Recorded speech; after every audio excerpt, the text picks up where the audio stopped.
नमस्कार। कैसे हैं आप लोग। मैं विवेक कुमार आज आपको पढ़ाऊंगा जीएस के एक बहुत ही महत्वपूर्ण चैप्टर, बहुत ही महत्वपूर्ण टॉपिक के बारे में, जिसका नाम है पॉलिटी। क्या नाम है? पॉलिटी, राज्य व्यवस्था। आप लोगों ने सुना होगा, अभी जो लोग तैयारी कर रहे हैं जानते हैं कि यूपी गवर्नमेंट की तरफ से अभी एक हाल फिलहाल में सूचना आई है। सूचना क्या है कि यूपी कांस्टेबल का, पुलिस का पेपर होना है। ठीक है, उसके लिए हम लोगों ने, हमारी कोर टीम ने एक बहुत ही महत्वपूर्ण और आप लोगों के लिए एक बैच का प्रारंभ किया है, जिसमें मैं जीएस के एक बहुत ही महत्वपूर्ण टॉपिक पॉलिटी को पढ़ाने जा रहा हूं। जैसे नंबर 1 पे हम बात करें, अगर हम पॉलिटी के सिलेबस की बात करें, सबसे पहले पढ़ाने से पहले मेरा मेन मोटिव क्या होना चाहिए कि मुझे पता होना चाहिए कि हमारे सिलेबस या हमारे एग्जाम में क्या आने वाला है, हमारा उसका सिलेबस क्या है। यदि मैं पॉलिटी की बात करूं तो पॉलिटी में सिलेबस हमारा क्या होता है, उसके बारे में पहले दृष्टि देख लेते हैं कि हमारा सिलेबस क्या है। सबसे पहली और मुख्य बात कि पॉलिटी का सिलेबस है ये। ठीक है, पॉलिटी के सिलेबस में सबसे पहला है हमारा संविधान का निर्माण। हमारा संविधान कैसे बना, कौन कौन संविधान में शामिल था, निर्वाचन कैसे हुआ, ये सारी चीजें, कि संविधान सभा कैसे बैठी, किन किन लोगों ने संविधान को बनाने में मदद की, सब, और उसकी मुख्य विशेषताएं भी देखेंगे। जैसे हमने बात की, सेकंड नंबर पे आता है प्रस्तावना। क्या बात की? प्रस्तावना। तो इसमें प्रस्तावना, जैसे हमारा प्रेम्बल, प्रेम्बल मतलब होता है प्रस्तावना, जो संविधान की एक आत्मा कहा जाता है। क्या कहा जाता है? संविधान की आत्मा। प्रस्तावना में एक दो शब्द को ऐड ऑन किया है कुछ अधिनियम के अकॉर्डिंग, तो उन्हें भी हम आगे देखेंगे। नंबर तीसरे पे आता है मौलिक अधिकार। हम लोग जो दिनचर्या, हमारी जो दिनचर्या है, हमारे क्या क्या अधिकार हैं, इन सब के बारे में इसमें पढ़ेंगे। एंड नंबर 4 पे आता है मौलिक कर्तव्य। हमारे मौलिक कर्तव्य क्या है? ठीक है, राज्य के नीति निदेशक तत्व, डीपीएसपी, मतलब राज्य हमारे लिए क्या करना चाहती है, क्या कर रही है, राज्य के नीति निदेशक तत्व। जैसे हमें राशन मिलता है, इसकी योजनाएं को अकॉर्डिंग, तो वो राज्य ये योजनाएं निकालती है और राज्य नीति के निदेशक तत्व के सिद्धांत पे कार्य करती है। दूसरा, जैसे मैंने कहा संघ, अरे मेन तो हमारा संघ है ना, संघ और राज्य की कार्य प्रणाली, संघ में कैसे कार्य प्रणाली है, उसका शासन कैसे चलता है, प्रशासन कैसे चलता है, ये सारी चीजें, राष्ट्रपति कैसे निर्वाचित होता है, सारी चीजें इसी में देखेंगे। और राज्य की कार्य प्रणाली, इसमें हमारा मुख्यमंत्री वगैरह वगैरह जो भी होते हैं, सारे इसमें राज्य की कार्य प्रणाली पूरी देखेंगे। अब बात आती है हमारी संसद की। हमारा विधानमंडल, संसद, पार्लियामेंट क्या है, कैसे लोग निर्वाचित होते हैं, कौन प्रमुख होता है, कौन प्रमुख होता है, इसमें देखेंगे।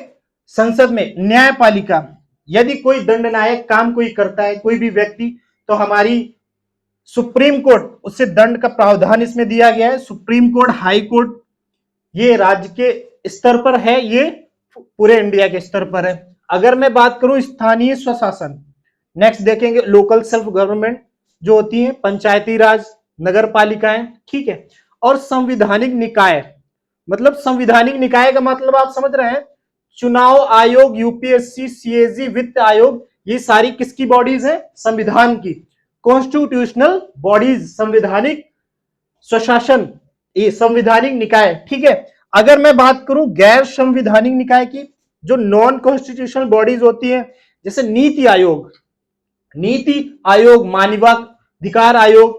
देखिए, मानवाधिकार आयोग पहले तो पेपरों में एक दो बार से देखा जा रहा है कि इसका पेपरों में सवाल इससे आ रहे हैं। पहले तो ये एड ऑन नहीं था सिलेबस में, बट इस बार आप लोगों के लिए एक अलग से टॉपिक के रूप में मानवाधिकार आयोग का मैंने स्थापित किया है। अगर दूसरा बात करें संशोधन, हमारे महत्वपूर्ण मामले, संशोधन, कौन सा अधिनियम कब संशोधन पारित हुआ है, उसमें संशोधन क्या है, सरकार जैसे कोई अधिनियम निकालती है, ठीक है, उसमें क्या पारित करना है, क्या संशोधन करना है, ये सब है। आगे इसी सिलेबस के आगे क्रम में देखते हैं कि राष्ट्रपति, क्या बोलते हैं? राष्ट्रपति। हमारे राष्ट्रपति कौन है? आप लोग जानते होंगे भारत का प्रमुख व्यक्ति, प्रधान व्यक्ति कौन होता है? राष्ट्रपति होता है। नंबर दूसरा हम बात करेंगे उपराष्ट्रपति के बारे में। ठीक है, नंबर तीसरा प्रधानमंत्री के बारे में, मंत्री परिषद के बारे में। ठीक है, और राज्यपाल के बारे में। किसके बारे में? राज्यपाल के बारे में। एंड नंबर 4, केंद्र राज्य संबंध। इसमें देखेंगे कि केंद्र और राज्य का संबंध कैसे, वित्त में एक दूसरे को संबंध है, कैसे पुलिस का कैटेगराइज किया गया है, वगैरह वगैरह जो भी चीजें हैं सभी इसमें संबंध से रिलेटेड है। आपातकालीन प्रावधान, ये आपातकालीन प्रावधान राष्ट्रपति से रिलेटेड है कि हमारे इमरजेंसी प्रोविजन की राष्ट्रपति कब आपातकाल घोषित करते हैं, क्या करते हैं, ये सारी चीजें पढ़ेंगे इसमें। नंबर नेक्स्ट पे आता है समसामयिक मामले, करंट अफेयर्स। देखिए अभी तो हम लोग पॉलिटी पढ़ रहे हैं, एक सर हमारे हैं वो करंट भी पढ़ाएंगे आगे। जो प्रमुख मामले हैं, राष्ट्रीय अंतरराष्ट्रीय महत्व की सामयिक घटनाएं, सभी कुछ आपको देखने को मिलेगा आगे, खासकर जिनसे संविधान या शासन प्रणाली प्रभावित हो। आप बात समझना, मैंने कहा करंट अफेयर्स, क्या कहा? करंट अफेयर्स राष्ट्रीय और अंतरराष्ट्रीय महत्व की सामयिक घटनाएं, कौन सी? प्रमुख, कौन सी? जो संविधान या शासन प्रणाली को प्रभावित करे। किसको प्रभावित करे? संविधान या हमारे शासन को प्रभावित करे, ये मुख्य हो जाती है। एक बात और कि आपको क्या करना चाहिए लाइफ में, जैसे पेपर की बात बोल रहा हूं कि मौलिक अवधारणाएं, हमारे बेसिक कॉन्सेप्ट क्लियर होने चाहिए, उन पे हमें बेसिक कॉन्सेप्ट पर ज्यादा ध्यान देना है, ज्यादा फोकस करना है। संविधान के अनुच्छेद हम पढ़ेंगे सारे, क्या है, अनुसूचियां क्या है, हमारी शेड्यूल्स क्या है, और महत्वपूर्ण संशोधन जैसे कॉन्स्टिट्यूशनल अमेंडमेंट एक्ट होते हैं, संविधान संशोधन कौन कौन से होते हैं वो सारे पढ़ेंगे इसमें। वर्तमान घटनाओं से जोड़े, जो भी कनेक्ट विद करंट इवेंट्स, हर दिन की खबरों में जो संवैधानिक मुद्दे आते हैं उन्हें सिलेबस से जोड़कर पढ़ें। समझ रहे हैं ना आप? अभ्यास बहुत ही बड़ा फैक्टर हमारे पढ़ाई के दौरान, जो बहुत ही बच्चे नहीं करते हैं। क्या नहीं करते हैं? अभ्यास नहीं करते हैं। आपने पॉलिटी के बारे में पढ़ा तो, परंतु आपने उसका अभ्यास नहीं किया तो आपको पॉलिटी नहीं आएगी। क्या बात है? आपको पॉलिटी नहीं आएगी। चलिए इसी क्रम में हम देखते हैं कि पॉलिटी है क्या। पॉलिटी या राज व्यवस्था क्या है हमारी? राज्य व्यवस्था, देखिए सबसे पहली बात तो मैं आपको एक बात बता दूं कि हम लोग राष्ट्रपति से स्टार्ट करेंगे, क्योंकि कुछ बच्चे होते हैं जिनको संविधान सभा या संविधान का विकास समझ में कम आता है, लेकिन राष्ट्रपति जब बात आती है तो बच्चे इतना इच्छुक रहते हैं जानने के लिए कि उन्हें थोड़ा अच्छा लगे, इसलिए और अट्रैक्ट हो हमारे बच्चे पढ़ने के लिए। यदि हम बात करें राष्ट्रपति, राष्ट्रपति किसके अधीन है? संघ के अधीन है। संघ के अधीन है तो संघ क्या है हमारा? संघ, संघ के कितने अंग होते हैं? सबसे पहली बात, संघ के कितने अंग होते हैं? सबसे पहला राष्ट्रपति, सबसे पहला राष्ट्रपति कौन होता है हमारा? राष्ट्रपति। एंड नंबर दूसरा, राष्ट्रपति को इंग्लिश में क्या कहते हैं? President, president. नंबर दूसरा कौन आता है? उपराष्ट्रपति। क्या बोलते हैं?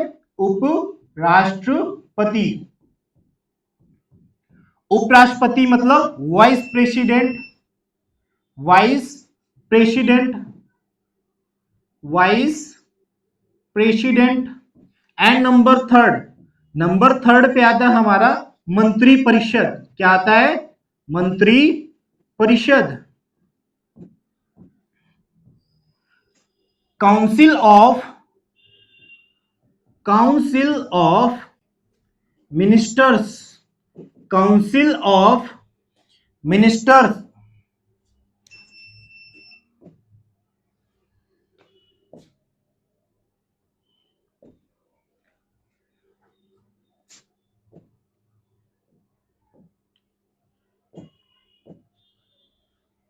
हम लोग किस पे थे?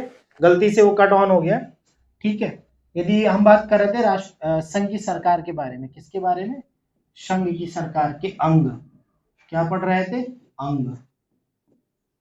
नंबर 1 राष्ट्रपति,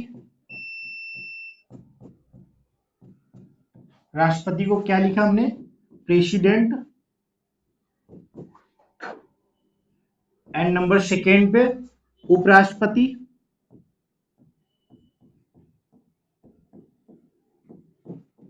इसको बोलते हैं वाइस प्रेसिडेंट,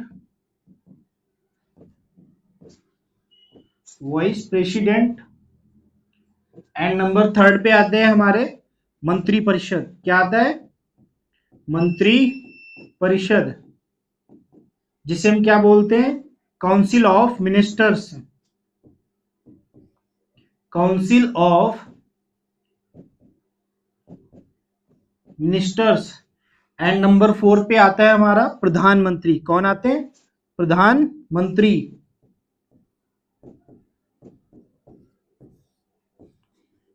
प्राइम मिनिस्टर।